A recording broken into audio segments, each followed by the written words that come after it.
problem in the UK and indeed all over the world. Even though we have new technology such as chip and pin coming in, it's still incredibly easy to clone credit cards. The general rule is if it can be made, it can be copied.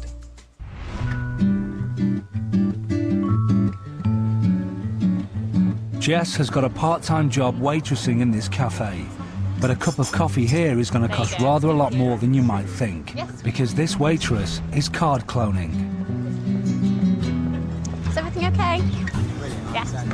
It's time to settle the bill, so Jess brings out the keypad terminal for her customers' card payments. Thank you.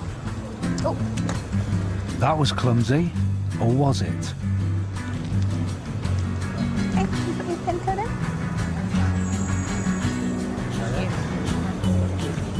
Okay, that's lovely. There's your card back. Thank you. Let's go back and see what Jess is really up to.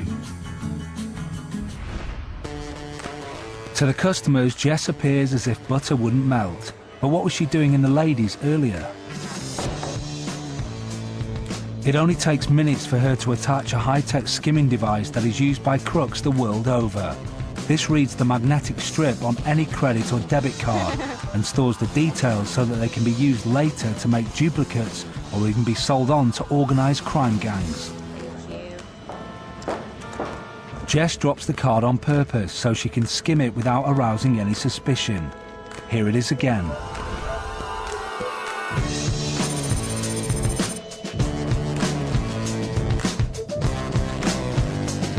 From a different angle, the swipe is clearly visible.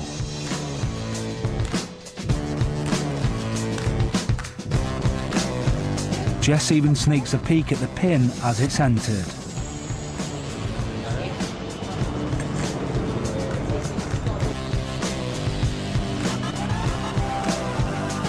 That's lovely. There's your card back. Thank you. Jess has just walked away with his card details and his PIN. He may as well have written her a blank cheque. So how does this work? The cards that Jess has swiped are recorded in this dictaphone as sound files from the magnetic stripe on the back of the card. Now, in order to get the data from that, I have to connect this to a computer which reads the sound file. Like that, that comes up as a waveform. If we then run that through a special program, it'll extract the data, which will give me the number, the name, and everything I need to create an exact duplicate of your credit card. Back at the cafe, these customers are also going to lose their card details. But this time, Jess mounts the card skimming device on her waist. Okay, it won't be a minute. There. It's all done very casually. Actually, I'll bring the terminal up so you're not trying to take your card away. It'll be 2 minutes. It's a cheeky touch to insist on the customers keeping hold of their card. Who could suspect such an honest waitress?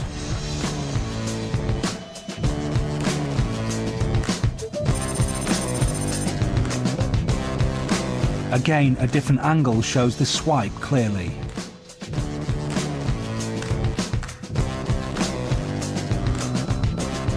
Jess repositions the skimmer in her apron. Thank you.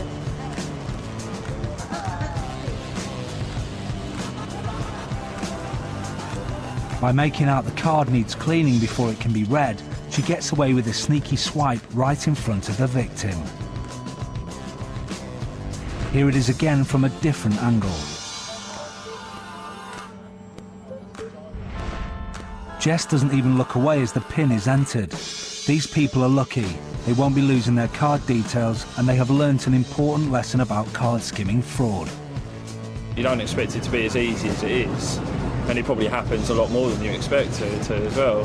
And it does actually make you wonder how many times it has happened in the past without you realising. 1 minute, it's swiped, and within 10 minutes, your whole bank's cleared.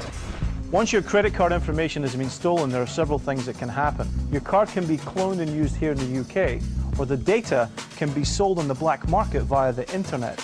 So your card can be used on the other side of the world within 24 hours. Always keep an eye out for your card, and always cover your PIN. Card cloning by physical copying cards has been around for a long time. It's probably one of the oldest scams. It's probably been around as long as magnetic stripe credit cards have been around. It only takes a second or so to clone a credit card, so you need to be very careful. Don't let your credit card out of your sight. Don't let anyone wander away with your credit card. Always know what you're using your credit card for. Most credit card companies are very good at dealing with stray transactions, and as long as you stay on ball and keep an eye on your statement, you should be able to do something about it.